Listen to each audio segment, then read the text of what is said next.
Hey, Don, thanks for taking some time with me this afternoon. I'm excited to be able to talk to you and excited that you're now COVID-19 free. Congratulations to you. Thanks, Randy. I appreciate the chance to get together and hopefully share a little bit with everybody on kind of what this experience has been like. And I was talking to you earlier, and just I want people to know that if they have concerns or have questions for me, that they're welcome to get in touch with me either through the church, through the church office. Doing that. So if somebody wanted to ask you some questions specifically, would it be okay if they called the church office and got your information and then helped you guys connect? Oh, absolutely. That would be fine. So I'll just put that out front. If somebody wants to talk to Don, just call us at 256-442-3550. That's MeadowBrook's main line, and we'll get Don connected with you or you connected with Don. Hey, Don, tell us just what it was like. How did you contract COVID-19?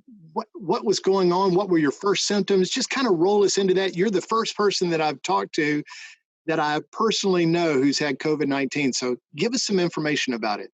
Okay. Well, I'm a CRNA, a nurse anesthetist at Riverview Hospital here in town. And actually, one evening I had exposure to a patient who ended up being positive for COVID. And despite, all the full PPE, mask, gown, gloves, somehow it found a crack in the system. And so that was on a Friday. It was Friday the 27th. And then it was on Tuesday, the next Tuesday, the 31st, is when I first started having some symptoms. And it was primarily just kind of severe muscle aches, just kind of, and just not feeling normal, not feeling right. And I actually worked that next Wednesday, or the next day, but I told people, I said, I'm feeling not good. And so I was as cautious as possible, around people that day. I got tested on Thursday, and it took several days. And then Monday, I guess that's, what day was that? The 16th, the 6th. I got a call from the state, actually, actually from the hospital. And then I got a call from the state that the test was positive. And I hate to say this, but between getting tested and getting the results, we were probably not as cautious and as careful around the house as we should have been.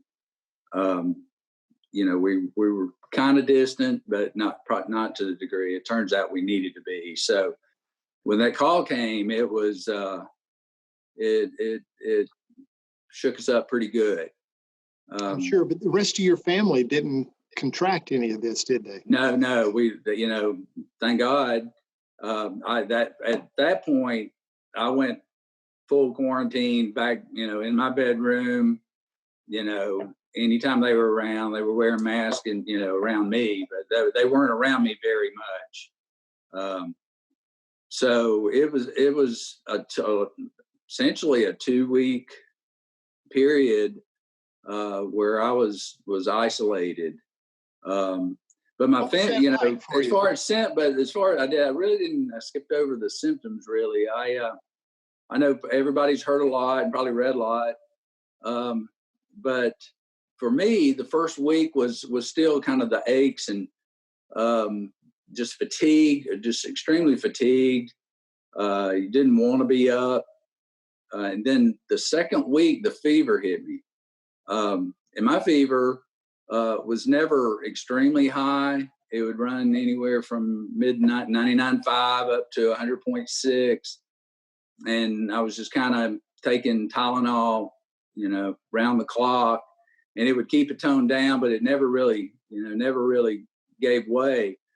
And then the cough started, and I had a headache, and just kind of, it was just a myriad of the things you've heard other people say. And this flu, it has a way of kind of teasing you a little bit, because you'll wake up in the morning and you feel like, hey, I think I'm better. I think I may have turned the corner, and then 2 hours later, 3 hours later, you're curled up under the covers again. Wow. Anyway, one thing I wanted to say earlier is that, a lot of people, there's a lot of people, they talk about how 80%, maybe 80% of people, especially young and healthy, will slide through this, maybe not even know you're sick. And I told Cindy, I said, well, up until about 3 weeks ago, I considered myself young and healthy, but it didn't turn out to be. Well, you're in good shape. You're a cyclist. You're very active. You're strong and capable. But it pretty much put you on your back, didn't it? Yeah, it did do that. What about the emotional trial through it all? What else goes along with COVID-19 other than those symptoms that you described? Well, one of the things is that I find myself in the middle of the night, because I'm sleeping during the day, so I have time during the night where I'm just laying there, and your mind starts turning, and with this behind me, it's easy to say, it wasn't that bad, but there were at the low points, it was bad, and it was scary, and not knowing, which way it was going to tip, hoping for the best, but not knowing for sure. Right. Well, you've got to have a good support network to really thrive through this. What was your support like? Maybe even your family, your life group, your church. What's that like? Well, we're really blessed. We're in Kent Stewart Sunday school class, and we're a pretty tight-knit bunch. We do a lot of things together. We travel together. We spend a lot of time together, and they have just been incredible. Just every day, a call, a text. And I'm sure, I asked Cindy, I said, because I was locked up behind the door.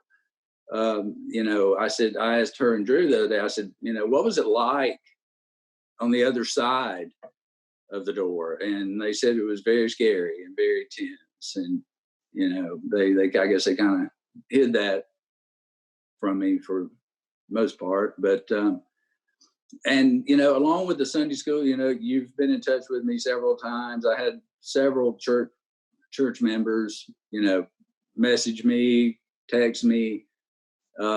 Also, I was telling Cindy, I'm from Cedartown, Georgia, so still have family over there, and it was amazing how quickly the word spreads.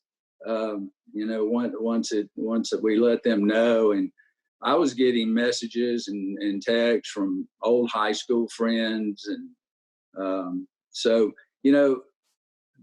when you're laying there in those the dark times, and just knowing that so many people are lifting you up and lifting the family up, it was it certainly helps a tremendous. It's got to be encouraging. You've given me a little insight in just you're talking about Drew and Cindy having a little struggle, maybe some anxiety, wondering how this is going to all end up. And that gave me insight to we ought to really focus on the family as we do the person who's sick. What other ways do you recognize the church might be able to do well in ministering to someone who's sick, or maybe someone who's been diagnosed COVID-19? How do we effectively minister to somebody who's in the trenches? With the fact, with the isolation quarantine side of that, there's really other than reaching out, and like I say, we had people bringing meals and checking, but other than, I think, just letting people, families know that at least there's someone they can call or they can reach out to, or just knowing that people are thinking about you and hoping for the best. it goes when a long people way. drop things off the food and such. They were how do they do halfway that? down the driveway.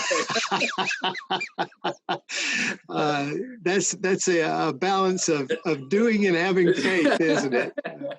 That's funny. Yeah, it was funny. We would see their car out there, and we'd see a basket on the steps.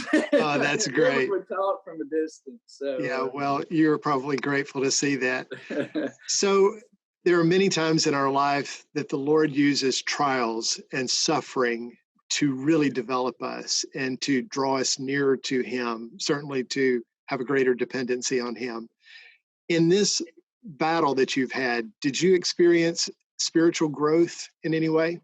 Yeah, I it's funny you bring that up, because Hunter's sermon yesterday was straight from James, and he was talking about trials, and there were 3 points that Hunter made at the end. He said, aim higher than back to normal, endure in faith, and rejoice in the trial. But I think of those, the one that hit me, the one thing he said was that if after this time and after this trial, that what would be a tragedy is if we just went back to normal, that we didn't let this difficult time strengthen our relationship with God. And I pray that, that I'll do that. Yeah, that's a good encouragement. I'm excited that we're in the series of James because it begins in that direction, that trials and sufferings have real purpose, and it's greater than just overcoming. It's drawing into that deeper fellowship and relationship with God and others, and it seems as if the Lord has put you on that path. Thank you, Don, for sharing with us. Anything that I should have asked you that I didn't, that you may want me to pause and just give you opportunity? I'm just scanning my cheat sheets here, and it looks like we've covered things pretty well. I hope. And but like I say, if there are questions, anybody has a need to reach out, feel free to do that. Well, you've been longtime members of MeadowBrook, and we're grateful for you. Thank you for your service there at the hospital and among the patients and your care for them. We appreciate you being on the front line. You knew the risk. You probably knew that the patient you were working with was positive, and yet you stayed in there. Thank you for loving people enough to do that and having that calculated risk, but recognizing that the love of neighbor is very important, and you put that person above yourself. We appreciate that. So if you want to have more information from Don, maybe something very specific, give the church a call. 256-442-3550. We can help connect you, or you can always email us at pastor@mbchurch.com. Thanks again, Don. Have a great afternoon. You too, Rainey.